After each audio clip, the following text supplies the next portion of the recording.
Welcome to the show. I'm your host, Sean Lang. Now, I've spent the last several years building and operating a digital agency that's grown well past 75 people. And that's shaped how I think about agency growth and scaling your agency and the things that really matter as the complexity grows. Now, before we get into the episode, just a quick reminder we've got a free community with lots of helpful agency resources, templates, AI tools, things that I developed for myself when I was just coming up. Should be helpful to you as well.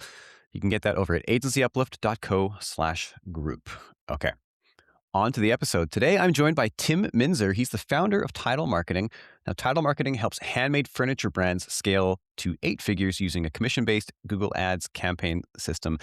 Tim, I love your positioning and your niche, and I'm really happy to have you on the show and find out all about title marketing. So thanks for coming on. Hey, thank you, Sean. Really excited to be on here. Really excited to talk about niching. Awesome, man. Yeah. Something that we could not talk about too much. I think that it's Absolutely. something that everyone needs to be reminded of regularly. So why don't you tell me, let's start out, what's your origin story? How did you get into this? Yeah. So my origin story starts in 2020. I got laid off from a job that I had at Amazon, and I was figuring out what I want to do next. And I'd always wanted to go into marketing. I have a background in photography, so I started doing content marketing for coffee shops locally here in Seattle. But this was just when COVID was starting out. And so my logic was I'm going to help out these coffee shops, build some relationships. And then when things lift in about 3 to 4 weeks, I have those relationships to kind of maybe land a couple of clients. Well, as you know, COVID didn't last 3 or 4 weeks. It ended up lasting a couple of years. And so about a year into what I was doing, it just became very apparent that the whole coffee shop thing was not going to work. And what ended up happening was I had a furniture brand reach out to me asking if I could do their Google Ads. And essentially, the whole commission based model came out of that conversation because I wasn't confident enough in Google Ads to be able to charge them a retainer. But I was looking for some sort of work and I was eager to learn. So I was like, hey, how about instead of you paying me a retainer, you just pay me a percentage of the sales that I generate for you? They were a pretty new brand. They were doing about $7,000 a month in revenue on their Shopify store. And so to them, that seemed like a great idea. So as a result, we started that contract and I essentially dove in and just learned as much as I could. I was in YouTube University day and night. And within 6 months, we were able to get them up to 100,000, no, $60,000 a month in revenue. And then within a year, we got them up to 100,000. Wow. Um, and then about 3 years later, we hit 1 million a month in revenue. So that was through mostly Google Ads, and then we added Meta. Then we started doing some email campaigns and conversion page optimization. So as we kind of went along, we figured out, hey, there's all these little levers that you can pull to really get a great result for your client. And I'm assuming then that when you noticed just the immense value that you were able to provide to this one client in sort of a very interesting pricing structure, that this is kind of what spurred you to think maybe I should work with more of these types of clients. Actually, I was very resistant to niching down or picking a very specific client. When I started out the business, I found this guy on YouTube that was doing a lot of content around business and marketing and how to position yourself. His name is Chris Doe. He owns a brand called The Future, where they help a lot of creatives with the business side of things. He's kind of legendary. He is kind of legendary. He is. I was very lucky to stumble up across him like that early on in my agency experience or agency world, and what I ended up doing is after a couple of months, I ended up joining his like private coaching group where it was like I don't know, maybe about 150, 200 people. Um, and so we would jump on these calls and he would talk about niching all the time. He would just be like, hey guys, and nobody did it. Nobody niched. And I was part of the nobody. It's I because didn't, it's scary, man. it I is remember scary. it's because you feel like you're gonna have to say no to so much money that's gonna walk through the door, and then how are you gonna eat? So it's Exactly. everyone's scared. Exactly. I ended up joining his like business boot camp, which was a cohort of like 10 people that we had, like, basically a smaller group. And again, he was talking about niching, and I still didn't do it. And then eventually he had a boot camp alumni meeting in California, in Los Angeles. And so I went out for that.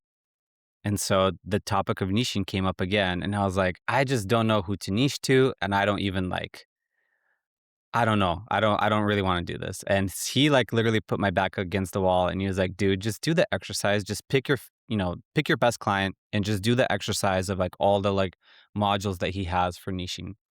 And so as I was filling out all these questions about the niche, I'm like, gosh darn it, I actually really love working with these guys. And if I could get more clients like this, I would be so stoked because I'd worked with other clients at that point and it just, the margins weren't there. It was hard to communicate with them or like I really liked furniture because it's like I can stand behind the quality of the product. It's pretty easy to market in my opinion. I just don't feel bad, having people buy handcrafted furniture. And so as I did it, I was like, "Ah, he's right." So I ended up niching into handcrafted furniture, and let me tell you, I'm kicking myself for not doing it earlier.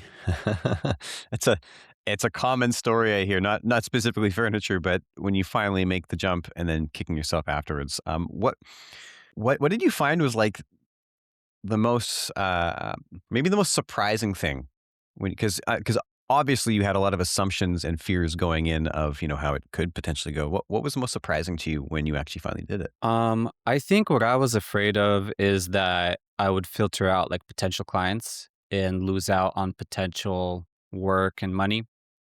And one of the things that Chris talks about is that like, you know, it wasn't yours to begin with. You didn't have it to begin with, so how can you lose something that you didn't have?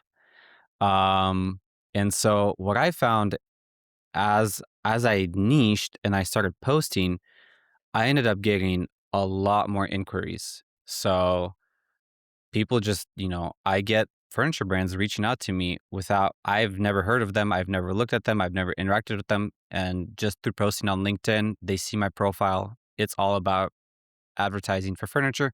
They go to my website, it's all about advertising for furniture. Um, and I actually had a call with a lead last week where he told me I had a post that went a little semi-viral for me, and I ended up doing something that is recommended is when you have an organic post that does really well, boost it Hmm. because it's going to perform even as a boosted post, it's going to perform. And so he came through the boosted post and he was telling me, he's like, yeah, I saw your boosted post and it was talking to furniture brands. He's like, I don't even listen to or read boosted posts because they're all promotional garbage. He's like, but yours said something about furniture brands, so I was a little intrigued. So I read the post.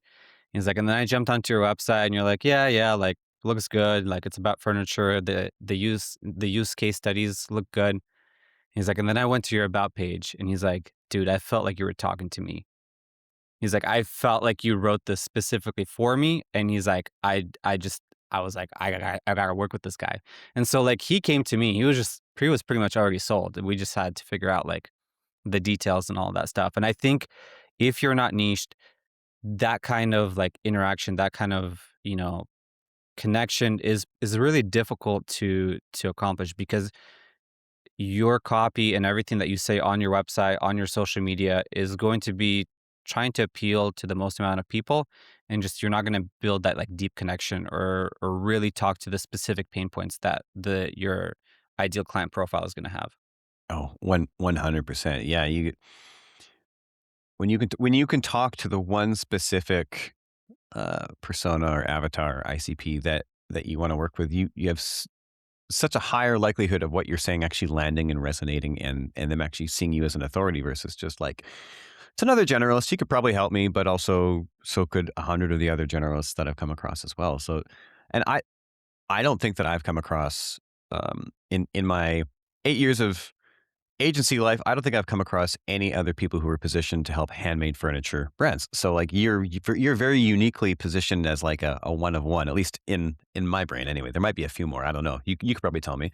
Yeah, there are a few out there, but I feel like, I've niched in this direction, but for a long time I still relied on word of mouth and referral.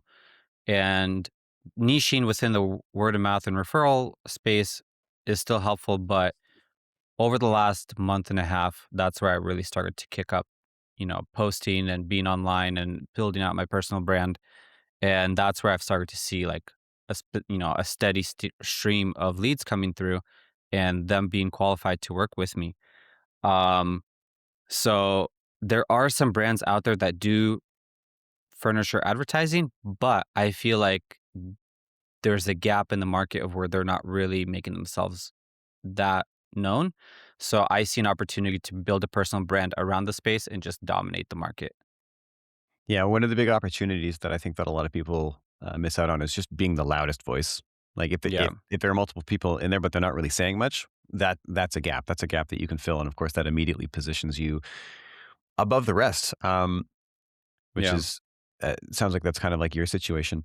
And Um, there's really only like, I would say only a handful, maybe like 3 or 4 brands that I've been able to find that are specific to furniture. So the competition is just so much smaller yeah, from that perspective as well. yeah, which makes things easier for sure. Absolutely. So you've had a number of, like, learnings to get here. When you think back across your agency journey, starting with COVID and then kind of not working with coffee shops anymore, and then the journey to get here. What are some like standout challenges or struggles that you were able to overcome? I always like to sort of peel back, see what the learnings were from those. Oh man, it's all been challenges, right? Just across the board. When I started out with coffee shops, is just learning that when you're picking, I love coffee shops. I live in Seattle, so you know, my first love is coffee, and then there's everything else. And so I have my coffee here ready to go. Um, but through that learning that if you want to build a successful agency, you really do have to focus on a client profile that can afford to pay you a livable wage, And so as I Yes. was working with coffee shops, I just realized just how small the margins were. And even if we were to like, double or triple their revenue, their margins are so small that they still can't pay you that much and they're going to struggle to justify paying you what you're worth. Um, Furniture, on the other hand, that I stumbled into that, but as I was building it out, I realized I was like, holy moly, like I can in 1 week for one brand sell the amount of furniture that a coffee shop is going to do in a couple of months. And then the profit margins there are much higher, so they have room to play with. So that was one thing. The other thing is, I think, in terms of we started as Google Ads, but then we realized that if you bring qualified traffic to the website, but the website sucks, that's going to be hard. Maybe the website is good, but the product page doesn't have enough information for the customer to make a decision and be able to be confident in the decision that they're making. That's going to be a problem. And so just realizing that a lot of these things are not necessarily isolated. So like we structure our engagements where paid media and paid ads are our primary core service, but oftentimes we try to add on those other things to make sure that we're able to control, the conversion flow from beginning to end and eliminate areas of drop off. So that was one thing. Um, Most recently, the client that I started working with, so the major client, they ended up leaving us to work with another agency that is more AI focused on all of that. And so they were a pretty big part of our revenue. And so I saw it coming. So I had already started making adjustments and doing things to minimize the impact, but there was still impact nonetheless. So understanding that you can't really focus on just one client. You do have to build out your portfolio. And to be able to build out your portfolio, you can't rely just on word of mouth and referral. Though, word of mouth and referrals, those are highly effective because there's a lot of trust built into that. But you do need a steady flow of leads. So that was another challenge that, that I've been working. That's probably the more recent one. So it was, I will say that April April was a pretty scary month. May has been a lot more encouraging, and June is looking pretty good. But I would say that if you're not focusing on getting leads and lead generation, that's probably something you should start doing sooner than later because it takes a little bit of time to get up and running. Yeah, absolutely. I know that we were chatting back and forth about this, and I actually released an episode on it recently. But I think a lot of people, um, on the one hand, really focus mentally or put getting leads on a pedestal, Yeah, but they don't necessarily actually develop any kind of like rhythm or discipline around just making sure that you're going to get leads.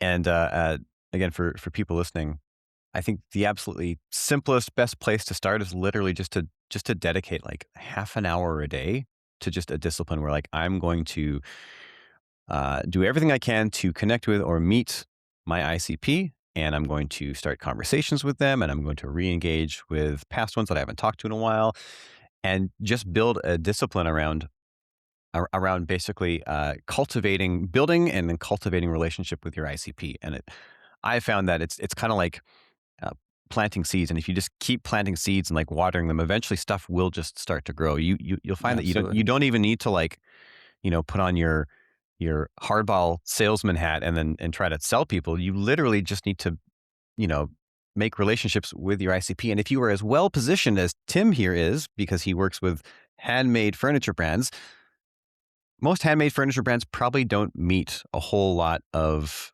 marketing agencies that work only with handmade furniture brands. So even if they don't need your services today, they're going to be interested. They're going to say, "Oh, this guy, this guy helps me. Oh, maybe we could use him. How could we use him?" Like it Absolutely. it it makes you lean forward. And I know we're kind of crossing multiple topics here, but I think that the very first thing that you can do to set yourself up for success after the actual, like, drawing a line in the sand and picking a niche, is then just creating a discipline around just connecting with people in that niche and protecting that time and just building that network of just that niche alone. Pays for itself in spades. Absolutely. And I think to your point, like the 30 minutes a day is a lot more effective than 5 hours once a week. Oh, Uh, so much so, yeah. It's it's those little, points of contact throughout an extended period of time that just develops and nurtures the relationships. Because I feel like if you get to a point where you're just like, "Oh, I need leads like right now," and you start messaging people and it just comes off as desperate, and people can sense desperation and they get repulsed by it. Versus if you're just reaching out and building your network and talking to people and trying to be valuable without a sales pitch, I think you might not get those, for the first month and a half of me like reaching out and I was just building connections, doing what you're talking about, adding people on LinkedIn, just having casual conversations, seeing where they're at. If they were struggling with something, I'd be like, oh, like this is what we've seen in the market. Here are some things that we've tried. And so it wasn't like, oh, like come and hire me, like I'll help you fix this. I'm like, hey, just offering freely. And then I would say that like it took about 6, 7 weeks before I started to like see people start reaching back out and they're like, hey, actually, we're dealing with this. Like, is that something you can help us with? And so I really do think those 30 minutes a day consistently every day is what's going to give a bigger impact than loading it into one day or waiting until you're desperate. Yeah, or everyone's favorite right now, which is building some crazy convoluted N8N Apollo Clay workflow with Claude Code and then turning it on and then not actually having a clue what it's actually doing. And then when it Absolutely. stops working, not knowing how to make it work again. I mean, yeah, I'm not a fan of that at all. Um, what do you think is, aside from niching, because we've Hmm. already identified as that's probably like the highest leverage thing that you did for your agency, at least early or whenever you did it. What do you think is is the best decision you've made for your agency within the last year? Within the last year, um, I think there are two decisions. One decision was actually hiring an executive assistant. Um, I was at a conference in Vegas last June, And there was a guy there that, maybe some of you guys know, his name is Dan Martell. I knew you were gonna say Dan Martell. Yeah, Dan Martell, and so he was talking about assistants. I was like, "I don't need an assistant, like, I'm a small agency, I'm not like a big corporate guy." And, let me tell you, that guy can talk. Uh, so as he was having he broke 2, I would say, like, limiting beliefs during the conversation that he had at the conference. The first one being around hiring an assistant and, showcasing how much value and bringing an assistant on can give to a founder, because I found that when I got her set up properly, I was able to focus on, instead of being like inundated with like all the like daily operational stuff and answering questions from my team and bridging communication between clients and the team. She took care of a lot of that, and that allowed me to start writing content, building out systems, and focusing on the things that will actually help the agency grow. The other thing that he really broke down for me, and this is what I'm moving towards and what I'm working on right now, is that I always had this idea that I'm like, oh, I want to be a small agency. I don't want to be making, I don't need $100 million. I don't even need $10 million a year. Like, just give me, $1 million a year. Like, if I can get to that, I'll be happy, and we'll keep it at that. But the framework that he shifted for me was that, do if you're gonna do this for the long term, do you want to work with people that are bad at their job, mediocre at their job, or exceptional at their job? And I'm like, oh, I want to work with exceptional people.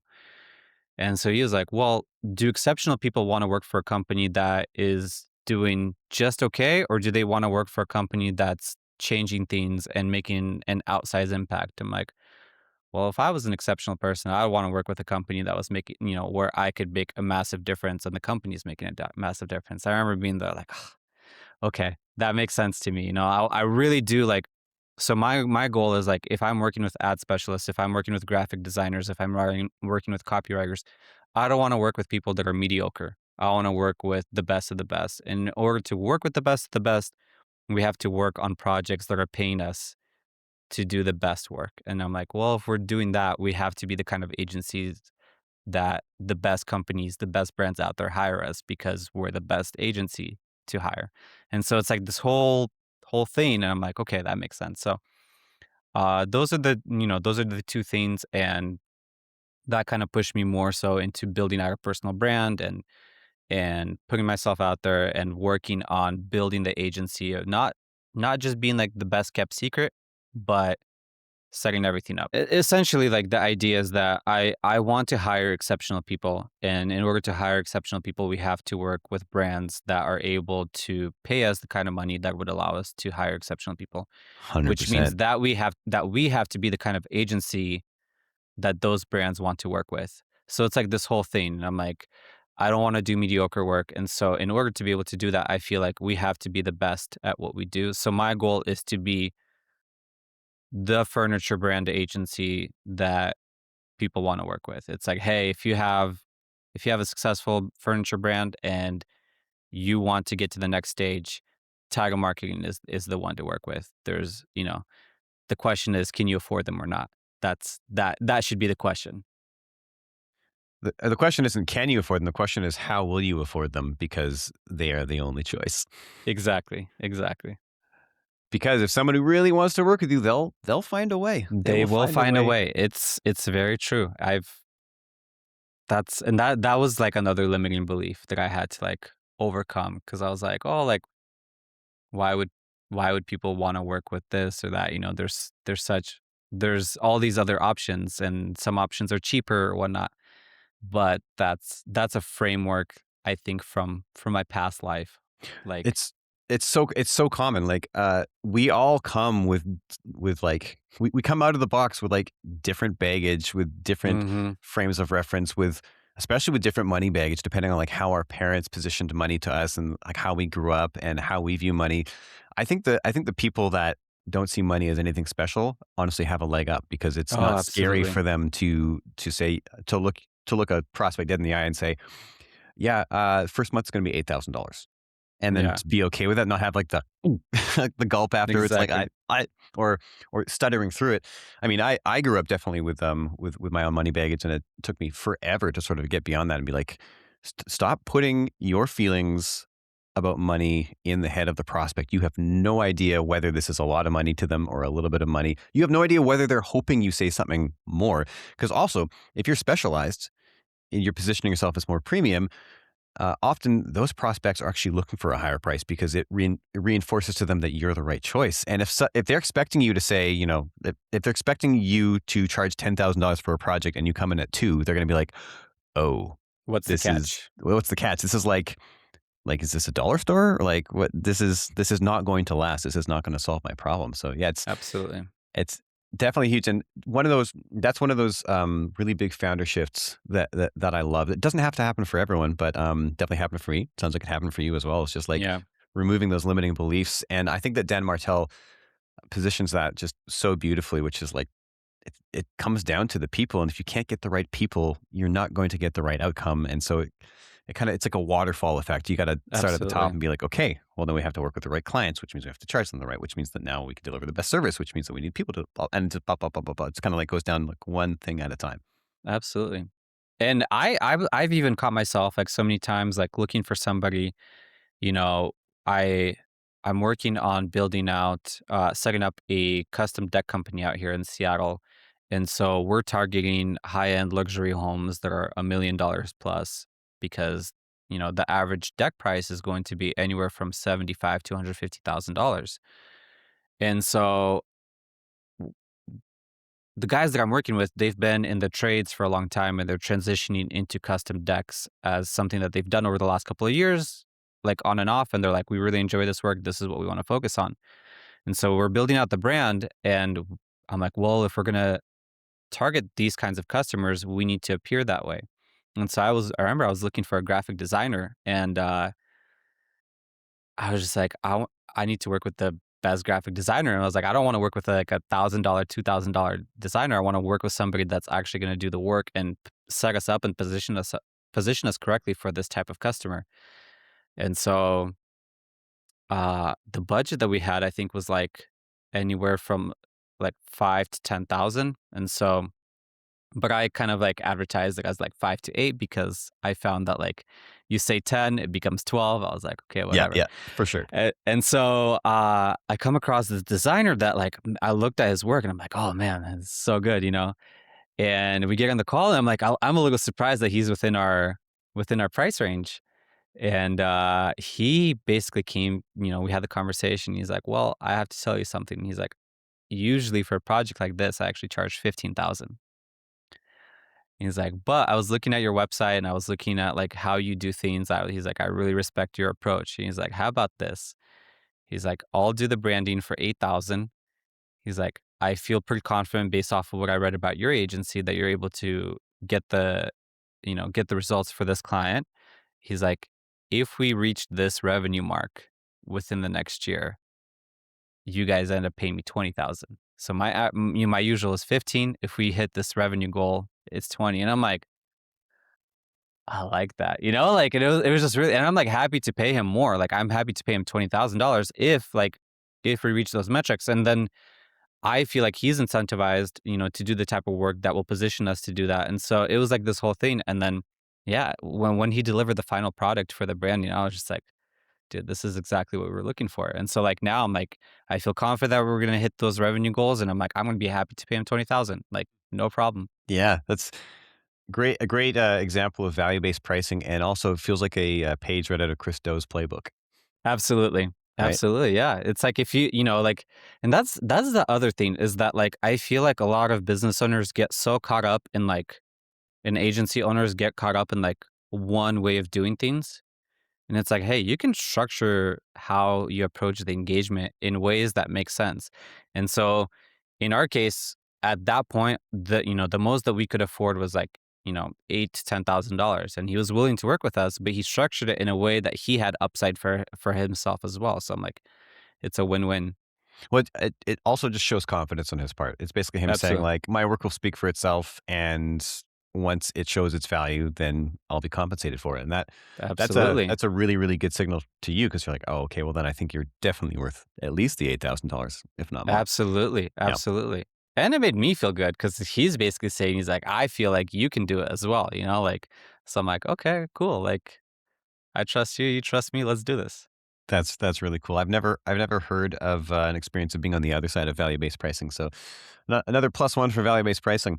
Tim, I feel like we could just chat and chat and chat, but we are at time. It's been great having you on. Where can people find out more about you and title marketing? Yeah, so primarily I'm posting right now on LinkedIn, so it's just Tim Minzer on LinkedIn, or you can go to my website if you wanna find out more about title marketing, it's titlemarketing.com.